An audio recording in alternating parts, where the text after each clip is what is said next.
اما بعد فاعوذ باللہ من الشیطان الرجیم بسم اللہ الرحمن الرحیم الحمد للہ رب العالمین الرحمن الرحیم مالک یوم الدین ایاک نعبد و ایاک نستعین اہدنا الصراط المستقیم صراط الذین انعمت علیہم غیر المغضوب علیہم ولا الضالین آمین۔ رب اشرح لی صدری ویسر لی امری واحلل عقدۃ من لسانی یفقہوا قولی۔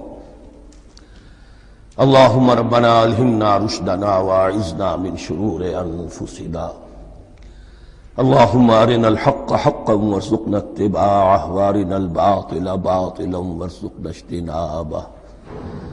اللہم ربنا یسر لنا امورنا کلہا واتمم لنا بالخیر وتقبل منا فإنک خیر المتقبلین، آمین یا رب العالمین۔ معزز حاضرین اور محترم خواتین، ہم اللہ کے نام سے اس سال کی نماز تراویح کے ساتھ دورہ ترجمہ قرآن کا آغاز کر رہے ہیں۔ اس سے پہلے میں عرض کر چکا ہوں کہ اب میری عمر بھی کافی ہو چکی ہے، قمری حساب سے 68 برس مکمل ہو چکے ہیں، اور مختلف قسم کے عوارض بھی مجھے لاحق ہیں، اور بہت سے احباب نے اور رفقاء نے مشورہ دیا تھا کہ میں اتنا بڑا بوجھ اپنے ذمے نہ لوں، لیکن میں نے خالصتاً توکلاً علی اللہ اس کی ہمت کی، اس کا ارادہ کیا، اس کے لیے اہتمام بھی خصوصاً ہوا ہے۔ مجھے اندازہ ہے کہ اب میرے خیالات کی جو رو ہے وہ اب اتنی تیز نہیں ہے جتنی کبھی ہوا کرتی تھی۔ کراس ریفرنسز بھی جو ہیں قرآن حکیم کے وہ اتنے مستحضر نہیں ہیں جتنے کبھی ہوتے تھے، بلکہ واقعہ یہ ہے کہ میری زبان بھی بعض اوقات لڑکھڑاتی ہے، اس لیے کہ مجھے جو ادویات استعمال کرنی پڑتی ہیں ان کا اعصاب پر بھی اثر ہوتا ہے، اور جو ہمارے اعضائے رئیسہ ہیں ان پر بھی اثر ہوتا ہے۔ بہرحال ان سب کے علی الرغم اللہ کا نام لے کر آغاز کر رہے ہیں۔ میری انتہائی نگارش یہی ہے، تیرے نام سے ابتدا کر رہا ہوں۔ ابھی میں نے سورہ فاتحہ کی تلاوت کی اور آپ نے سماعت فرمائی۔ یہ سورہ مبارکہ مصحف کے اعتبار سے تو پہلی سورت ہے ہی، سب کو معلوم ہے، لیکن یہ بھی نوٹ کر لیجئے کہ یہ نزول کے اعتبار سے بھی سب سے پہلی مکمل سورت جو حضور پر نازل ہوئی وہ یہی ہے۔ اس سے قبل متفرق آیات نازل ہوئیں، 5 آیتیں سورہ علق کے آغاز میں، کچھ آیتیں سورہ قلم یا سورہ نون کے آغاز میں، کچھ آیتیں سورہ مزمل کی ابتدا کی، کچھ آیتیں سورہ مدثر کے آغاز کی۔ 5ویں وحی تقریباً اس پر اجماع ہے کہ یہ سورۃ الفاتحہ کی ہے، اور یہ مکمل سورت ہے جو حضور پر نازل ہوئی۔ سورۃ الفاتحہ کے معنی ہوئے افتتاحی سورت، فتح یفتح کے معنی ہے کھولنا، مفتاح کنجی کو کہتے ہیں، چابی کو، تو یہ اوپننگ سورہ آف دی قرآن، قرآن حکیم کی افتتاحی سورت۔ ویسے جیسا کہ میں تعارف قرآن کے ضمن میں عرض کر چکا ہوں، عربوں کا یہ مزاج تھا کہ جس چیز سے انہیں خصوصی محبت ہوتی تھی اس کے بہت سے نام رکھتے تھے، اس کے بھی بہت سے نام ہیں۔ سورۃ الفاتحہ سب سے عام ہے، لیکن الکافیہ، الشافیہ، ام القرآن، اساس القرآن، کم سے کم یہ 4 نام تو میں سمجھتا ہوں کہ ہر مسلمان کو مزید معلوم ہونے چاہیے، اور بھی بہت سے نام۔ اس سورہ مبارکہ کی بالاتفاق و بالاجماع 7 آیتیں ہیں، اگرچہ ان کی ترتیب میں کچھ اختلاف ہے۔ ایک رائے، یہ رائے امام شافعی کی بھی ہے اور بصرہ کے جو قراء تھے ان کی بھی ہے، کہ آیت بسم اللہ بھی سورہ فاتحہ میں شامل ہے، اس کا جز ہے، وہ اس کو شامل کر کے پھر 7 آیتیں بناتے ہیں۔ تو آخری جنہیں ہم دو آیتیں سمجھتے ہیں صراط الذین انعمت علیہم غیر المغضوب علیہم ولا الضالین، وہ ان کے نزدیک ایک آیت ہے۔ تو گویا کہ نتیجہ یہ نکلا کہ آیتوں کی تعداد 7 ہی رہتی ہے۔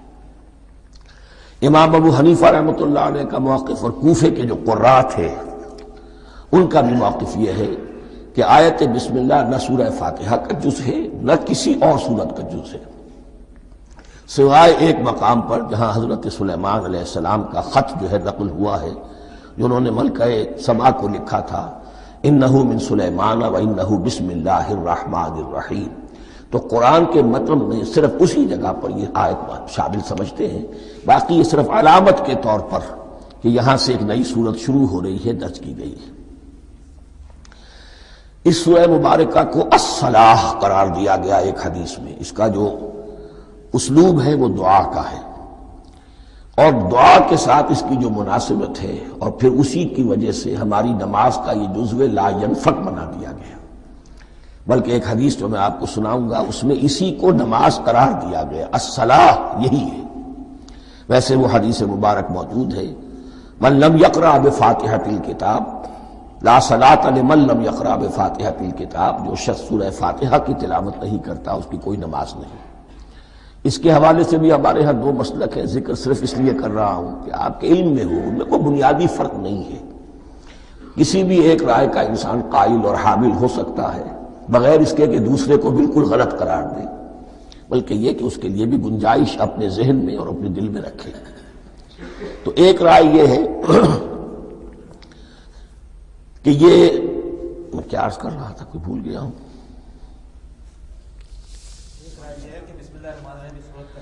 جی، اور دوسری آیت یہ ہے کہ اس کا حصہ نہیں ہے۔ اسی اعتبار سے یہ کہ یہ سورہ مبارکہ نماز میں پڑھی جانی ضروری ہے، لا صلاۃ لمن لم یقرأ بفاتحۃ الکتاب۔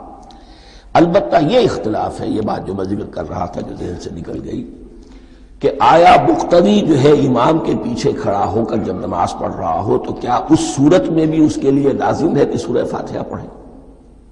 اس میں 2 رائے ہو گئی، بلکہ 3۔ ایک رائے انتہائی ہے اور وہ فقہ حنفی کی طرف منسوب ہے کہ اگر آپ امام کے پیچھے مقتدی کی حیثیت سے نماز پڑھ رہے ہیں تو کسی بھی رکعت میں آپ سورہ فاتحہ نہیں پڑھیں گے۔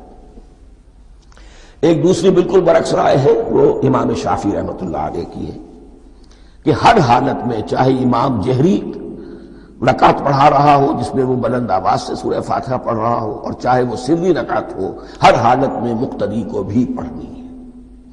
ایک تیسری رائے بین ہے، وہ امام مالک کی ہے رحمۃ اللہ علیہ، کہ جو سری رکعت ہے جس میں کہ امام بھی خاموشی سے پڑھ رہا ہے مقتدیوں کو بھی پڑھنی چاہیے، جو جہری رکعت ہے جس میں کہ امام بلند آواز سے پڑھ رہا ہے اس میں مقتدیوں کو خاموش رہ کر پوری توجہ جو ہے سننے پر صرف کر دینی چاہیے۔ اذا قرئ القرآن فاستمعوا له وانصتوا، جب قرآن پڑھا جا رہا ہو تو پوری توجہ اس کے پڑھنے پر مرکوز کر دو اور خود خاموش رہو۔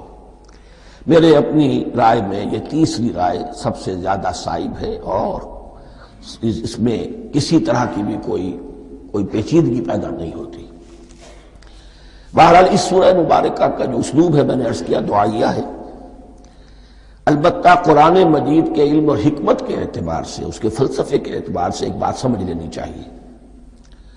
قرآن کا فلسفہ یہ ہے کہ بنیادی ہدایت ہر انسان کے دل میں موجود ہے بالقوہ، پوٹینشلی۔ یہ جو قرآن مجید یا اللہ کی کتابیں نازل ہوتی ہیں یہ انہیں ایکٹیویٹ کرتی ہیں، وہ اندر کی جو ڈورمنٹ کانشسنس ہے، خوابیدہ شعور جو ہے اسے بیدار کر کے اور پھر یہ کہ اسے اجاگر کرتی ہیں۔ ہر سلیم الفطرت انسان اور سلیم العقل انسان، 2 سلامتی شرط ہیں۔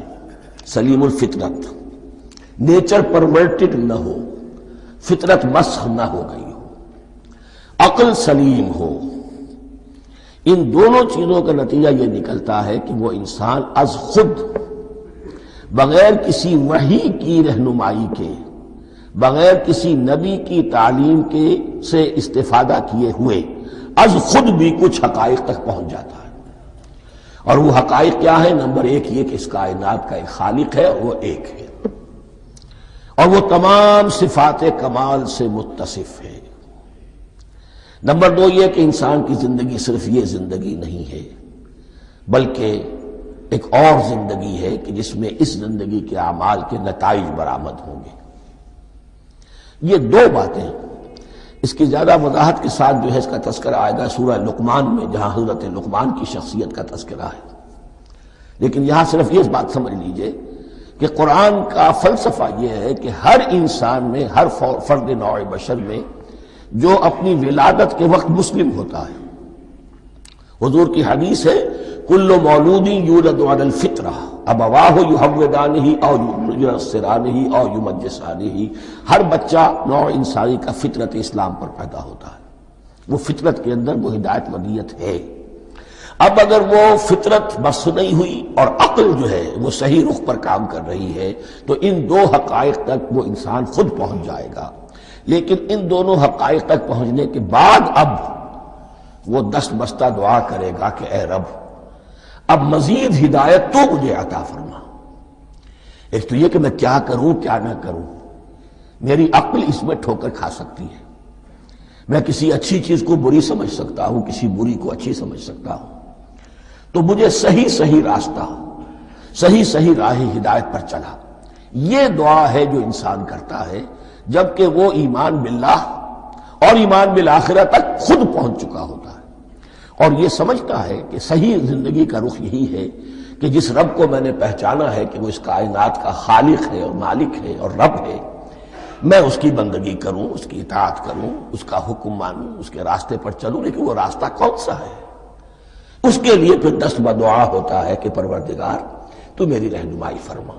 یہ مقام ہے کہ جہاں آپ سمجھ لیجئے اپنے آپ کو بھی آج اس جگہ پر تصور کرتے ہوئے پھر اس سورہ مبارکہ کو پڑھیے کہ آپ اس مقام پر اللہ کے فضل و کرم سے پہنچ چکے ہیں کہ اللہ کو آپ نے پہچان لیا اور اس کی توحید کو جان لیا، اس کی جملہ صفات کمال سے آپ واقف ہو گئے، آپ یہ بھی جان گئے کہ بڑھ کر اس کے حضور میں حاضر ہونا ہے اور وہ حساب کتاب لے گا۔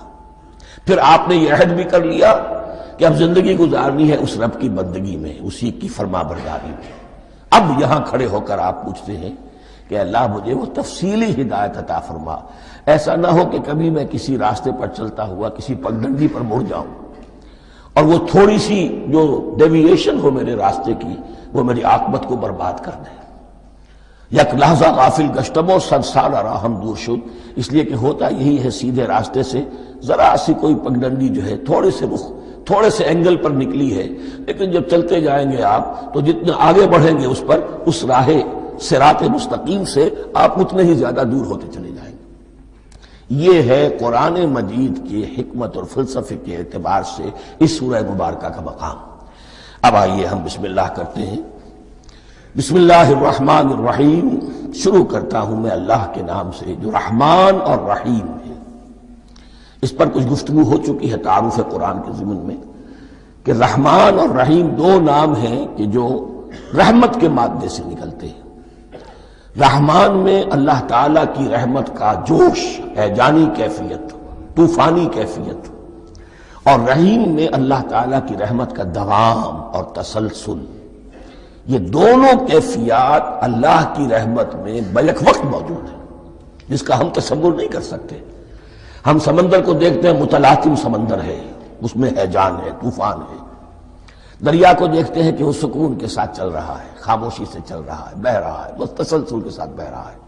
ہم ان دونوں کیفیات کو علیحدہ علیحدہ دیکھتے ہیں تو ہمارا ذہن ان دونوں کو بیک وقت اس کا تصور نہیں کر سکتا، تخیل ممکن نہیں۔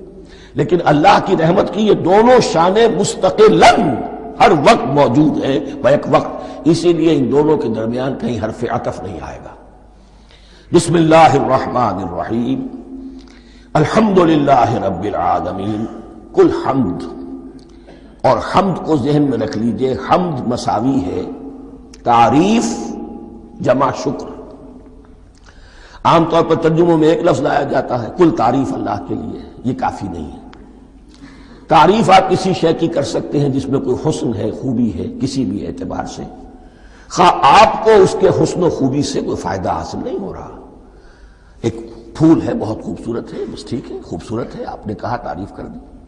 شکر کرتے ہیں آپ اس شے کا جس سے آپ کو کوئی فائدہ پہنچا ہو، استفادہ ہوا ہو، آپ کی کوئی ضرورت پوری ہوئی ہو، آپ کی کوئی مشکل دفع ہوئی ہو۔ اور آپ دیکھیں گے کہ حمد میں یہ شکر کا پہلو غالب ہے۔ جتنی بھی دعائیں ہیں حضور سے منقول، شکر کے مقام پر وہاں حمد آتا ہے۔ بھوک لگی ہوئی تھی، کھانا کھایا، الحمدللہ الذی اطعمنی وسقانی۔ اب یہاں دیکھیے ترجمہ تعریف نہیں، شکر ہے اس اللہ کا جس نے مجھے کھلایا اور پلایا۔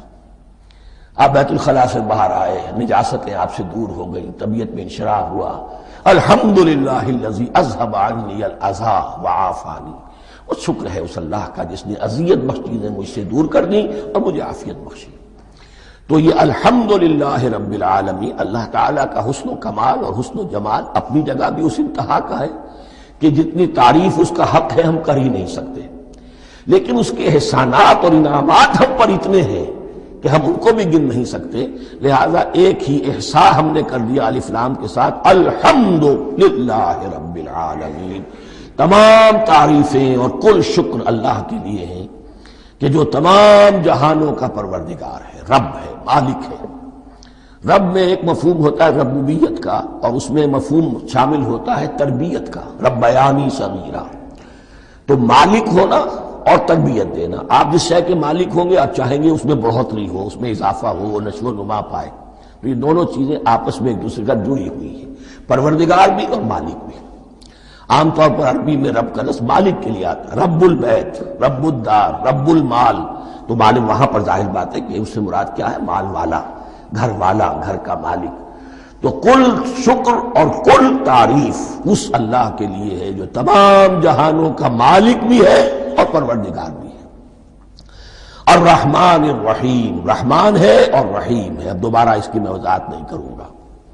مالک یوم الدین، یوم دین کا مختار مطلق ہے۔ دین عربی زبان میں کہتے ہیں بدلے کو، دناہم کما دانو، کما تدینو تو دانو، یہ کہاوت ہے۔ جیسے اردو میں ہم کہتے ہیں جیسا کرو گے ویسا بھرو گے، کما تدینو تو دانو۔ تو یہ ہے بدلہ، اس کا بنیادی مفہوم جو ہے وہ بدلہ ہے۔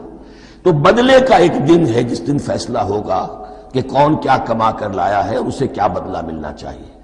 آیا اس کا برائیوں کا پلڑا بھاری ہے کہ اسے سزا ملنی چاہیے، یا اس کی حسنات اور نیکیوں کا پلڑا بھاری ہے کہ اسے جزا ملنی چاہیے، اس کا انعام اور اکرام کے ساتھ معاملہ کیا جانا چاہیے۔ وہ ایک دن ہے، اسے ہم یوم القیامہ کہتے ہیں۔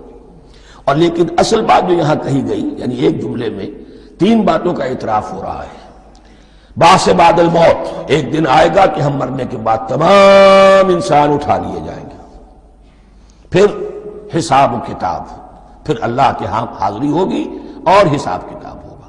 اور تیسرے یہ کہ اس حساب کتاب کے دن کا مختار مطلق اللہ ہے، یعنی کسی اور کو اپنے ذہن میں سہارا بنا کر آپ زندگی گزاریں کہ وہ مجھے چھڑا لے گا، یا وہ ہستی جو ہے اتنی زوردار ہے کہ وہ مجھے بچا لے گی، اس سے اپنے دل کو، اپنے ذہن کو بالکل پاک کر لیجئے۔ مالک یوم الدین، ایک دوسری جگہ پر قرآن میں آیا ہے، اس روز کوئی پکارنے والا پکارے گا، لمن الملک اليوم للہ الواحد القہار، آج کے دن کس کا اختیار مطلق ہے؟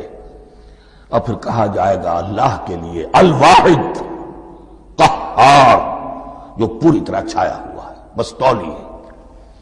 تو مالک یوم الدین، جو جزا و سزا کے دن کا مالک ہے۔ اب یہاں سے کلام ایک رخ بدل رہا ہے۔ ابھی تک تو یہ غائبانہ انداز میں کلام ہو رہا ہے، اللہ سے خطاب نہیں آیا اس میں ابھی۔ الحمدللہ رب العالمین الرحمن الرحیم مالک یوم الدین۔ اب خطاب ہے، ایاک نعبد و ایاک نستعین، ہم صرف تیری ہی بندگی کرتے ہیں اور کریں گے، اور ہم صرف تجھ ہی سے مدد مانگتے ہیں اور مانگیں گے۔ یہ ترجمہ میں کیوں کر رہا ہوں کہ یہ فعل مضارع ہے۔ عربی زبان میں فعل مضارع حال اور مستقبل دونوں کو کور کرتا ہے۔ ایاکا کا جو ہے مفعول فاعلی جو ہے، مفعول جو ہے اس میں ضمیر مفعول ہی اسے پہلے لا کر حشر کا مضمون پیدا ہو گیا۔ ہم تیری بندگی کرتے ہیں نہیں، ہم تیری ہی بندگی کرتے ہیں اور کریں گے۔ حال میں ترجمہ کیجئے تو یہ اظہار حال ہے، اور مستقبل میں ترجمہ کیجئے تو یہ ایک عہد ہے، قول و قرار ہے، بہت بڑا معاہدہ ہے۔ وَإِيَّاكَ نَسْتَعِينُ، اور صرف تجھ ہی سے مدد مانگتے ہیں اور مانگیں گے۔ اس میں بھی حال کا ترجمہ اظہار حال، اللہ کرے کہ واقعی ہمارا حال وہی ہو، جب ہم یہ الفاظ کہتے ہیں تو واقعتاً ہم اس پر پورے اتر رہے ہوں کہ اسی کی بندگی کر رہے ہوں اور اسی سے ساری استعانت اور استمداد کر رہے ہیں۔ جہاں تک مستقبل کا تعلق ہے وہ پھر ایک عہد ہے، اہدنا الصراط المستقیم، یہ مقام وہ آ گیا کہ یہاں تک تو اے پروردگار ہم پہنچ گئے، تیرے فضل سے، تیرے کرم سے، فطرت سلیمہ بھی تیری عطا کردہ تھی، عقل سلیم بھی تیری ودیعت کردہ تھی، ان دونوں کی روشنی سے ہم یہاں تک تو پہنچ گئے۔ اب ہماری جو ضرورت ہے، احتیاج ہے، وہ کیا ہے؟ اہدنا الصراط المستقیم، ہدایت بخش ہمیں سیدھے راستے کی۔ یہاں دو باتیں سمجھ لیجئے، انفرادی سطح پر انسان کے لیے نہ معلوم کتنے مرحلے آتے ہیں ہر روز کہ جس میں وہ ایک چھٹک کر کھڑا ہو جاتا ہے، یہ کروں یا یہ کروں، دو آلٹرنیٹو سامنے آ رہے ہیں، فیصلہ کرنا مشکل ہو رہا ہے، قدم قدم پر ہدایت کی ضرورت ہے۔ اور اجتماعی طور پر نوع انسانی تین بڑے بڑے تمدنی مسائل میں واقعہ یہ ہے کہ تسلیم کر لیا جانا چاہیے کہ عقل انسانی اس کو راستہ نہیں دکھا سکتی۔ عام معاشرتی سطح پر مرد اور عورت کے درمیان حقوق اور اختیارات کا کیا توازن ہو، ناممکن ہے، انسان طے نہیں کر سکتا۔ انسان یا مرد ہے یا عورت ہے، عورت سوچے گی اپنے لحاظ، اپنے جذبات کا، اپنے خیالات کا لحاظ رکھے گی، مرد کے جذبات و احساسات کا اسے کوئی اس کا کوئی تصور ہی ممکن نہیں۔ مرد سوچے گا اسے اپنے احساسات معلوم ہے، لیکن یہ کہ عورت کے احساسات سے وہ نابلد ہے، ان کو محسوس کر ہی نہیں سکتا، لا محالہ وہ اپنے بارے میں وہ جو بھی نظام بنائے گا اس میں وہ اپنی بالادستی رکھے گا۔ وہ تو ایک ہی ہستی ہو سکتی ہے کہ جو دونوں کی خالق ہے، مرد کی بھی عورت کی بھی، اور اس کو دونوں سے محبت ہے، دونوں کا خیر خواہ ہے، دونوں کا رب ہے، دونوں کو پروان چڑھانا چاہتا ہے۔ اسی طرح فرد اور معاشرہ یا ریاست، حکومت اور ریاست ہمیشہ یہ چاہتی ہے کہ سارے اختیارات ہمارے ہاتھ میں آ جائیں، ٹوٹلیٹیرین سوسائٹی ہو، بس ہم حکم دیں اور لوگ اس پر چلیں۔ افراد یہ چاہتے نہیں، ہمیں آزادی ہونی چاہیے۔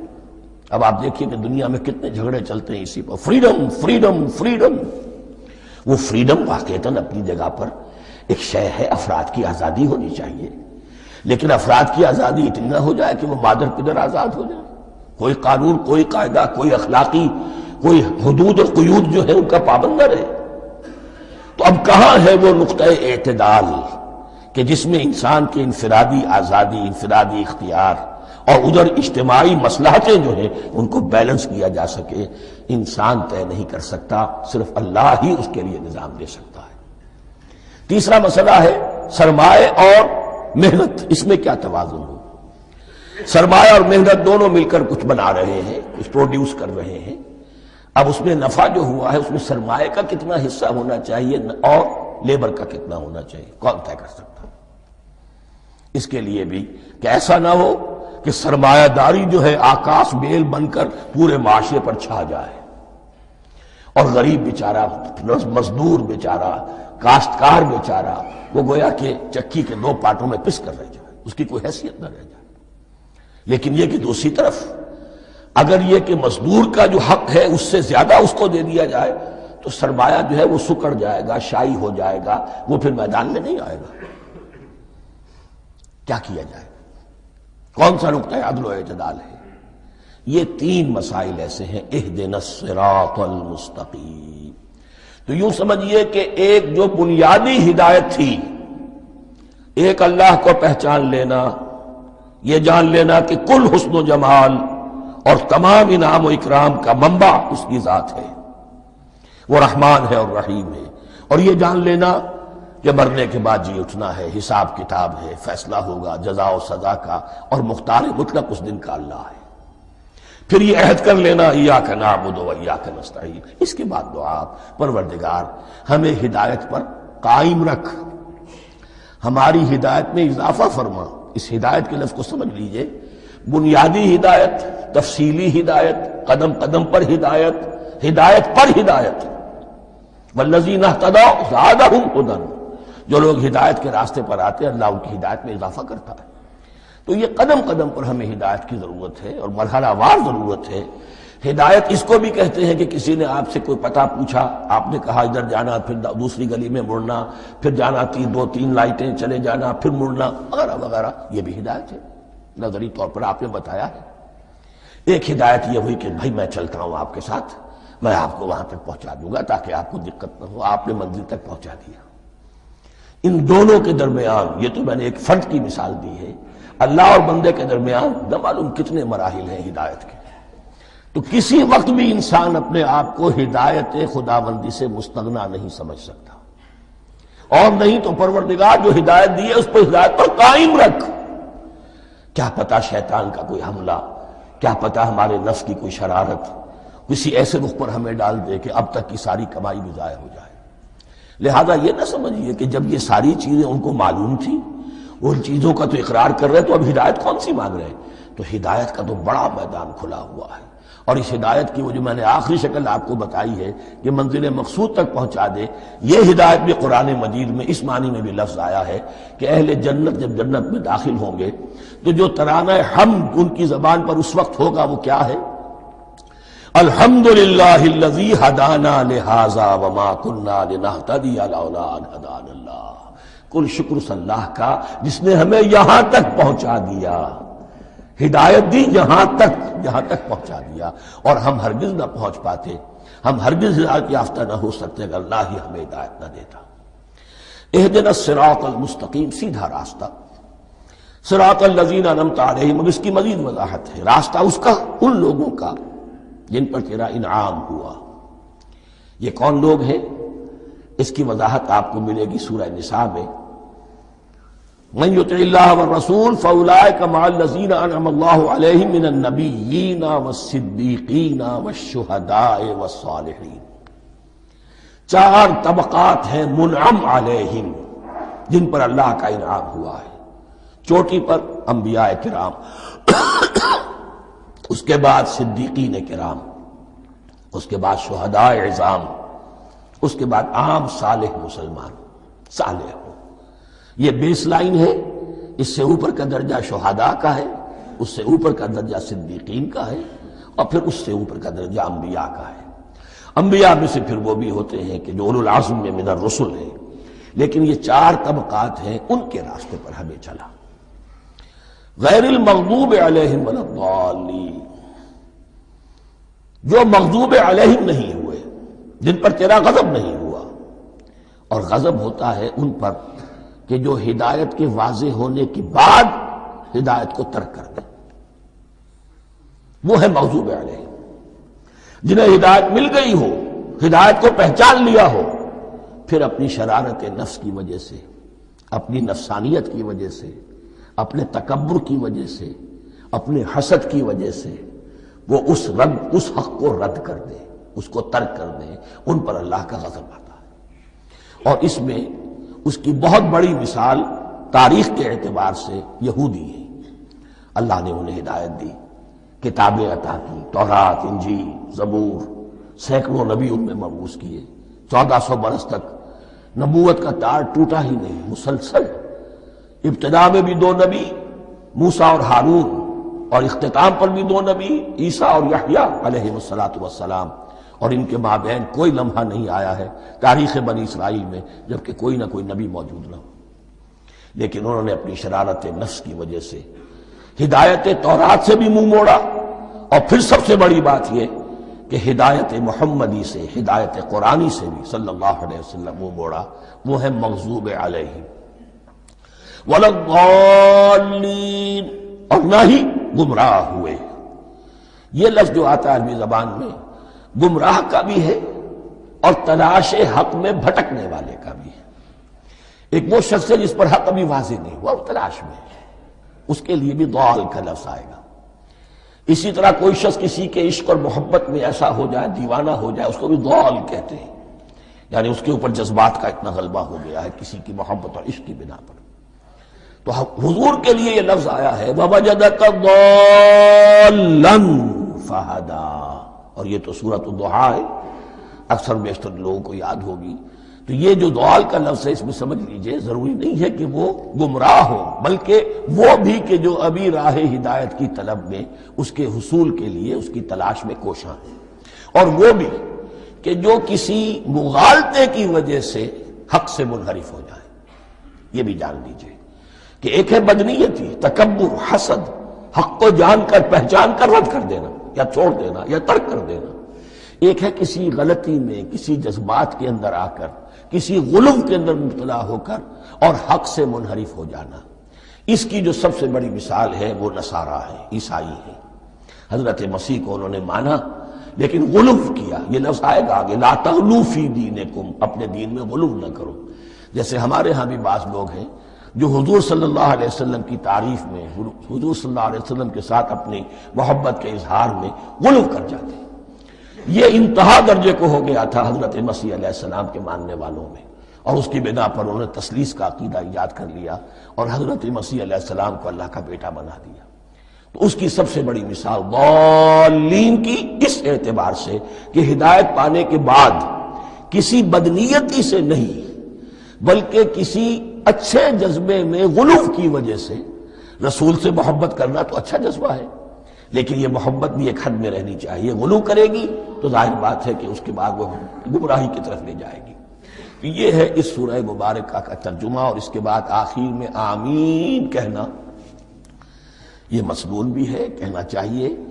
البتہ اختلاف یہاں بھی صرف اتنا ہے کہ نماز میں جب آپ امام کے ساتھ ہیں، وہ اگر جہری قرات کر رہا ہے تو آیا اس کے بعد آپ کو بھی بالجہر کہنا ہے آمین یا نہیں کہنا، یہ اختلاف ہے، ان میں کوئی فرق واقع نہیں ہوتا۔ یہ چیز متفق علیہ کہ کہنا ہے آمین، بلکہ یہ آمین تو یہودیوں میں ہے، یہ آمین جو ہے یہ عیسائیوں میں بھی ہے۔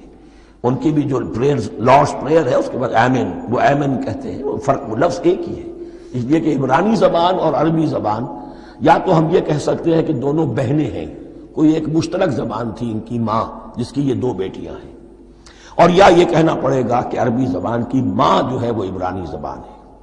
بہرحال بڑا قریبی رشتہ عربی کا اور عبرانی کا ہے، اس اعتبار سے وہ آمین۔ اب آپ کو معلوم ہے ہم السلام علیکم وہ کہتے ہیں، وہ سلام کہتے ہیں، فرق کیا ہے؟ وہ تو تلفظ کا فرق ہے۔ اسی طریقے سے اور بہت سے الفاظ ہیں، میں بعد میں بتا۔ اب میں اس سورہ مبارکہ کے بارے میں خاص حدیث آپ کو سنانا چاہتا ہوں، اور اسی سے در حقیقت جو امام ابو حنیفہ کا موقف ہے رحمۃ اللہ علیہ، اس کی حقانیت مزید مبرہن ہو جائے گی۔ یعنی کیا کہ آیت بسم اللہ سورہ فاتحہ کا جز نہیں ہے، سورہ فاتحہ الحمدللہ رب العالمین سے شروع ہوتی ہے۔ وہ میں آپ کو بتانا بھول گیا کہ جن کے نزدیک یہ سورت کا جز ہے وہ پھر جہری قرات میں بسم اللہ الرحمن بھی بلند آواز سے کہیں گے، اور جن کے نزدیک یہ سورہ فاتحہ کا جز نہیں ہے وہ نہیں کہیں گے، وہ الحمدللہ رب العالمین سے قرات کریں گے۔ تو کوئی فرق نہیں ہے بنیادی۔ یہ حدیث جو ہے یہ مسلم شریف میں ہے اور حدیث قدسی ہے، اس کے راوی حضرت ابو ہریرہ ہے رضی اللہ تعالی عنہ، اور اس حدیث نے اس سورت کے مضامین کا نہایت عمدہ تجزیہ کر دیا ہے۔ حدیث کے الفاظ سن لیجئے، قسمت الصلاۃ بینی و بین عبدی نصفین۔ اللہ تعالیٰ فرما رہے ہیں، حدیث قدسی ہے، میں نے نماز کو، صلاۃ کو اپنے اور اپنے بندے کے درمیان آدھا آدھا تقسیم کر لیا۔ فنصفها لی ونصفها لعبدی، اس کا نصف جو ہے وہ میرے لیے ہے اور نصف جو ہے وہ میرے بندے کے لیے ہے۔ وَلِعَبْدِي مَا سَأَلَ، اور جو میرے بندے نے مانگا میں اسے دوں گا، میرا وعدہ ہے یا میں نے اسے دیا۔ اس کے بعد اس کی تفصیل آتی ہے، اذا قال العبد، جب بندہ کہتا ہے الحمدللہ رب العالمین، قال اللہ حمدنی عبدی، جب بندہ کہتا ہے الحمدللہ رب العالمین، اللہ فرماتا ہے میرے بندے نے میری حمد کی۔ وَإِذَا قَالَ الرَّحْمَنِ الرَّحِيمِ قَالَ اللَّهُ اثْنَى عَلَيَّ عَبْدِي، جب بندہ کہتا ہے الرحمن الرحیم، اللہ فرماتا ہے میرے بندے نے میری ثنا کی۔ وَإِذَا قَالَ مَالِكِ يَوْمِ الدِّينِ قَالَ اللَّهُ تَعَالَى مَجَّدَنِي عَبْدِي، میرے بندے نے میری تمجید بیان کی، میری بزرگی بیان کی۔ اب یہ تین آیتیں ہو گئیں، تینوں میں اللہ کی حمد ہے، ثنا ہے، تمجید ہے، یہ تین آیتیں خالص اللہ کے لیے ہو گئیں۔ اب چوتھی آیت آئی، ایاک نعبد و ایاک نستعین۔ اس کے بارے میں جب بندہ کہتا ہے اذا قال العبد ایاک نعبد و ایاک نستعین، قال اللہ تعالی ھذا ما بینی و بین عبدی ولعبدی ما سأل، یہ میرے اور میرے بندے کے درمیان ہے۔ یہ تو یوں سمجھیے کہ یہ گرا لگ گئی ہے میرے اور میرے بندے کے مابین۔ اس نے مجھ سے قول و قرار کیا ہے، اس نے میری بندگی کا اعتراف کیا ہے، اس نے تسلیم کیا ہے کہ میری ہی بندگی کرتا ہے اور کرے گا، اور مجھ سے مدد چاہیے ہے۔ ھذا ما بینی و بین عبدی، یہ معاہدہ ہے، معاہدہ دو فریقوں کے مابین ہوتا، یہ میرے اور میرے بندے کے مابین ہے۔ وَلِعَبْدِي مَا سَأَلَ، اور میں نے اپنے بندے کو دیا جو اس نے مانگا، وہ میری مدد چاہتا ہے، میری مدد اس کے شامل حال رہے گی۔ فَإِذَا قَالَ، اور جب بندہ کہتا ہے اهْدِنَا الصِّرَاطَ الْمُسْتَقِيمَ صِرَاطَ الَّذِينَ أَنْعَمْتَ عَلَيْهِمْ غَيْرِ الْمَغْضُوبِ عَلَيْهِمْ وَلَا الضَّالِّينَ، قال اللہ تعالی ھذا لعبدی ولعبدی ما سأل، یہ تین آیتیں یہ میرے بندے کے لیے، اهدنا الصراط المستقیم، اسی صراط مستقیم کی وضاحت ہے مثبت، صراط الذین انعمت علیہم، اسی صراط المستقیم کی وضاحت ہے منفی انداز میں، غیر المغضوب علیہم ولا الضالین، یہ سب میرے بندے کے لیے ہے اور میں نے اپنے بندے کو دیا جو اس نے مانگا۔ اس کو میں نے ایک مرتبہ یہ ترازو کی شکل میں اس کو لکھوایا تھا۔ دیکھیے یہ ایاک نعبد و ایاک نستعین، یہ ہے وہ ترازی کی وہ ڈنڈ، واو جو ہے ایاک نعبد و ایاک نستعین، واو جو ہے گویا کہ وہ مٹھ ہے جس سے کہ ترازو کو پکڑا جاتا ہے۔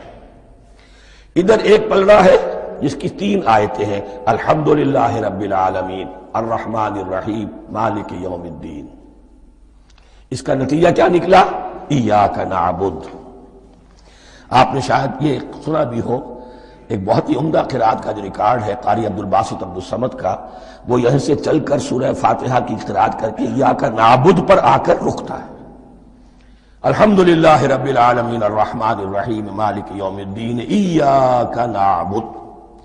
گویا کہ یہاں یہ صورت بالکل ہاف ہو گئی ہے، تین آیتوں میں اللہ کی حمد ہے، ثنا ہے، تمجید ہے، جس کا نتیجہ ہم تیری ہی بندگی کرتے ہیں، تیری ہی اطاعت کریں گے۔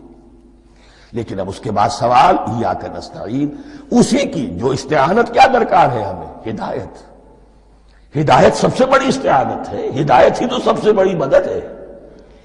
اهدنا الصراط المستقیم صراط الذین انعمت علیہم غیر المغضوب علیہم ولا الضالین، یہ ایاک نستعین کے حکم کے ساتھ یہ تین آیتیں آ گئیں، اهدنا الصراط المستقیم صراط الذین انعمت علیہم غیر المغضوب علیہم ولا الضالین، قسمت الصلاة بینی و بین عبدی نصفین فنصفها لی ونصفها لعبدی ولعبدی ما سأل۔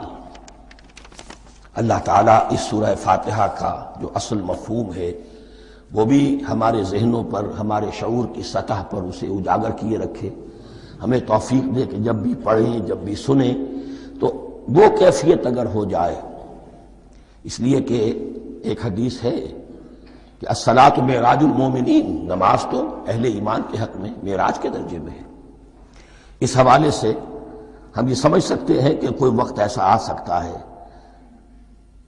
کہ انسان کو واقعتاً، روح انسانی واقعتاً اللہ کے یہ جواب سنے، انہونی بات نہیں ہے یہ، ہوتا ہے خطاب آخر، اٹھتا ہے حجاب آخر، کرتے ہیں خطاب آخر، یہ تو ہوتا ہے۔ مخاطبہ الہی، یہ تو میں نے عرض کیا کہ ثابت ہے، مخاطبہ، محادث اور تحدیث، اللہ بندوں سے کلام کرتا ہے۔